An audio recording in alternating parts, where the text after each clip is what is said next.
Hello there, watching The World Today on Channels Television. I'm Cynthia Are.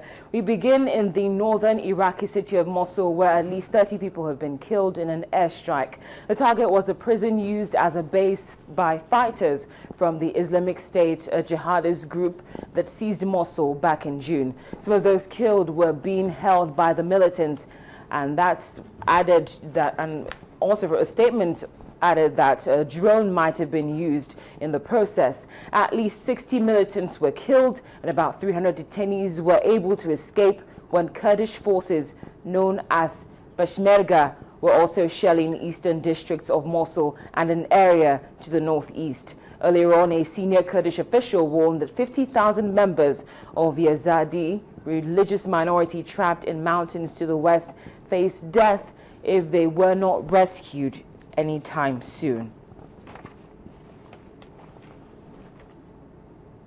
Now, still talking violence, but yesterday a man in Afghan military uniform opened fire at a British-run military academy near Kabul, killing one soldier and wounding at least 14. The NATO soldier who was killed is thought to be from the United States, while a German general is among those wounded. Afghanistan's Ministry of Defense confirmed the Afghan soldier was shot dead after he opened fire. The training academy is modeled on UK military academy Sandhurst and will be the only British military presence in Afghanistan when operations end this year. Now, for more on this, we go live to Islamabad, where the voice of America's Ayaz Gul is standing by. Hello, Ayaz. Thank you so much for joining us on The World Today. Now, do you have any idea about who could be responsible for this attack? At this stage, it is difficult to discuss what's going on as far as the investigation into this high-profile killing of an American general is concerned. But previously, whenever such incidents happened, most of the time, the Taliban would claim responsibility, basically claiming that their fighters have infiltrated the Afghan national security forces. But there were other incidents like this in the past when they were investigated by the international forces.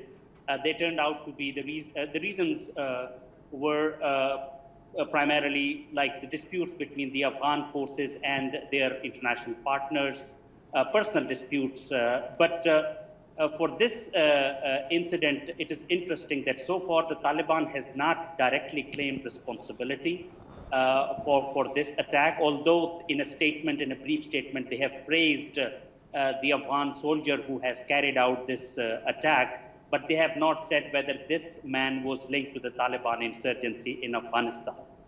Now, what impact could this incident have on security overall? Well, obviously, this incident has taken place at a time when the US-led international forces are drawing down in Afghanistan, and by the end of this year, most of the international forces would have withdrawn from Afghanistan, and the security responsibilities are currently, in fact, the Afghan national forces are leading as far as the security responsibilities are concerned. But it has been acknowledged internationally that Afghan national security forces are really not capable, at least for the next few years, to deal with the kind of threat that the Taliban insurgency is posing to the security in Afghanistan. So under these circumstances, obviously, this is a high-profile attack. Senior officers, American officers or other military officers from other coalition partners will be very reluctant in conducting openly now with full confidence training of the Afghan forces in the coming few years. And so this is going to definitely confine the train, advise, and assistance role that the international forces have been playing to improve the capabilities of the Afghan national security forces.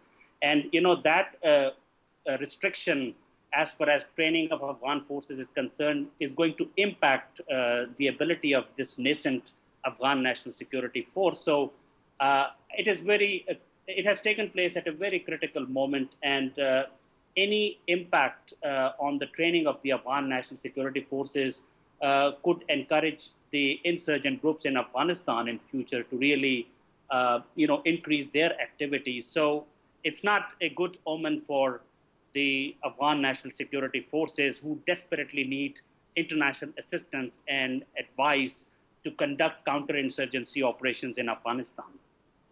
Well, thank you so much. I've been speaking to the Voice of America's Ayaz Gul live from Islamabad. He's been telling us more about the attack which occurred yesterday.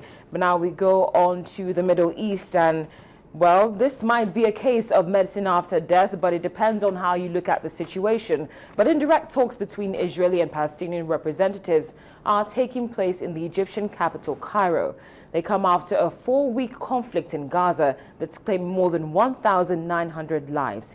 Egyptian mediators are shuttling between the two delegations, relaying each side's demands.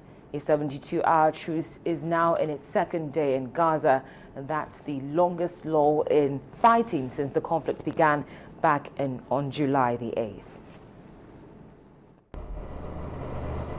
Gaza's residents are seizing the opportunity to leave their shelters for grocery shopping and returning back to their homes as a 72-hour truce between Israel and the Palestinian factions continues on Tuesday.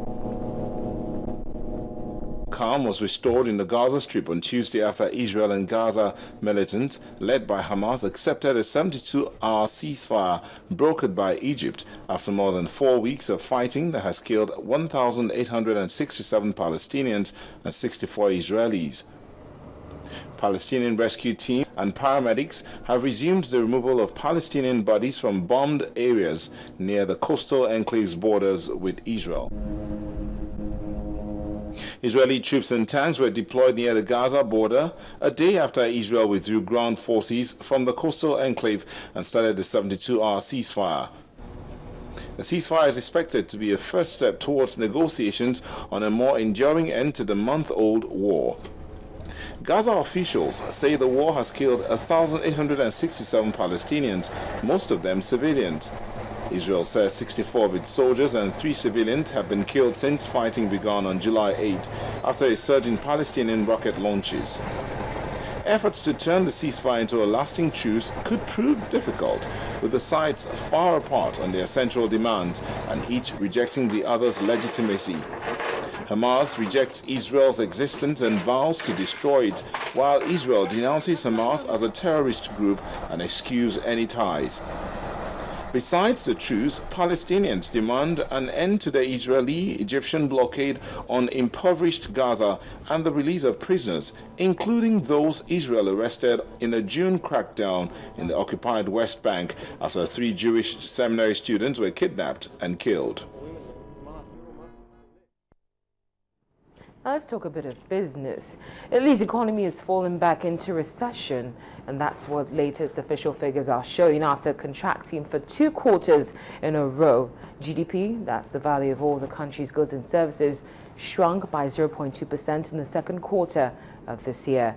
Surprisingly weak number follows a 0.1 contraction in the first quarter, and economists consider 2 quarters of shrinking GDP means the country is in recession. At the end of last year, the country appeared to be emerging from recession, growing fractionally in the last 3 months. But since then, the numbers have been getting worse.